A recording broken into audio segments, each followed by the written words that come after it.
Petrol और diesel के दाम लगातार बढ़ रहे हैं और उसके खिलाफ आज शिवसेना की ओर से भव्य मोर्चा निकाला गया है। हमारे साथ विधायक मंगेश कुडालकर जी मौजूद है।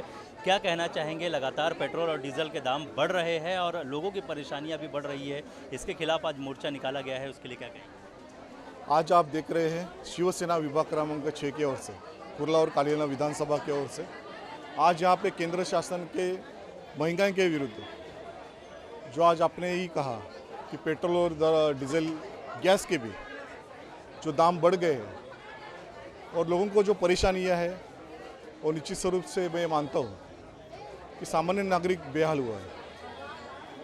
और आज की जो आवाज़ है वो सामान्य नागरिक की आवाज़ है, सामान्य जनता की आवाज़ है।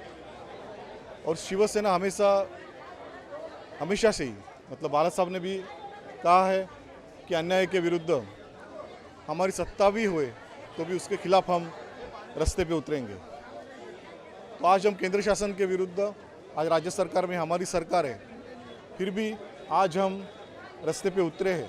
इसकी वजह यही है कि जो आज सामान्य नागरिक बेहाल है उसको न्याय दिलाने के लिए और उनकी आवाज़ प्रातिनिधिक रूप से केंद्र सरकार तक पहुंचाने के लिए आज दूसरी बार यह आंदोलन हम कर रहे हैं।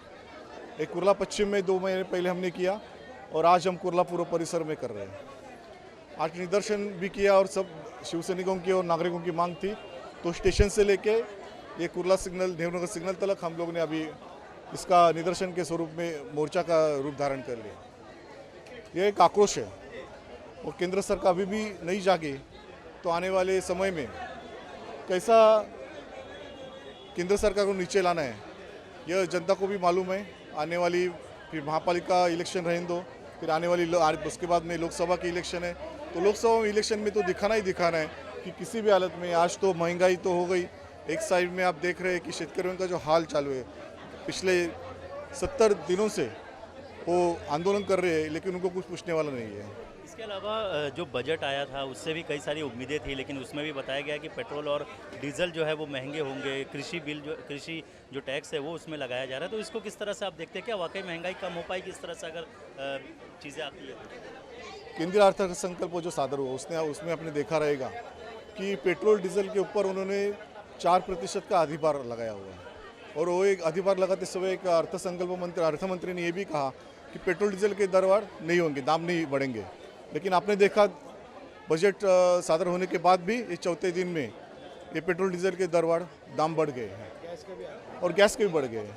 मतलब पिछले महीने से इधर अभी जनवरी फरवरी में कम से कम पेट्रोल डीजल में 3-3 रुपये की बढ़ोतरी हुई है। और इसीलिए आप देख रहे पेट्रोल डीजल दरवार जो दाम जो बढ़ते हैं उसके बाद में सभी जीवनाशक वस्तु उसके भी दाम बढ़ जाते हैं। और इसके लिए ये जो आज आप पिछले साल देखे रहेंगे कि जो कोविड का सब ये बरस गया, मतलब कोविड में गया पूरा, तो उसमें तो सब लोगों की, बहुत सारे लोगों की नौकरी भी गई है, लोगों को काम पे जाने के लिए भी साधन नहीं थे, मतलब ऐसे बहुत सारे समस्याएं थी। तो इस दौर से हम सब गुजर रहे और दूसरी दौर से हमारे केंद्र सरकार गुजर रहे, मतलब एक दौर से गुजरने वालों को महंगाई का बड़ी मार कर रहे हैं। तो ऐसे केंद्र सरकार का निषेध होना चाहिए और इसीलिए आज हम लोग रास्ते पे। इसके अलावा आखिरी सवाल ये भी जानना चाहेंगे कि यदि पेट्रोल और डीजल और गैस जिस तरह से बता रहे कीमतें कम नहीं हुई तो आगे शिवसेना का क्या रूप होगा? हमने अभी भी कहा मोर्चा में कि किसी भी हालत में अगर यह दूसरा मोर्चा है और फिर भी अगर नहीं हुआ तो यह सो हमारे शिवसैनिक है, हमारी जनता है, हम खुद सब जनता तलक जाएंगे, हर एक घर में जाएंगे और लोगों को यह आवाज़, यह आक्रोश लोगों के मन में निर्माण करेंगे। और वो लोगों के मन में तो है ही, लेकिन आक्रोश को रास्ते पे लाएंगे। और जैसे शेतकरियों ने आज देश भर में सब कर रहे आंदोलन, उसी स्वरूप का आंदोलन फिर हरे घर से निकल के सब हरेवासी करेंगे, नागरिक करेंगे। से बात करने के लिए बहुत बहुत शुक्रिया। तो ये थे मंगेश कुडालकर जी, जिन्होंने बताया कि यदि उनकी मांगे और पेट्रोल और डीजल की कीमतें कम नहीं हुई तो वो आगे उग्र आंदोलन भी करने के लिए पीछे नहीं हटेंगे। कैमरा पर्सन देवानंद सिंह के साथ सलामत अली, DRB न्यूज़, मुंबई।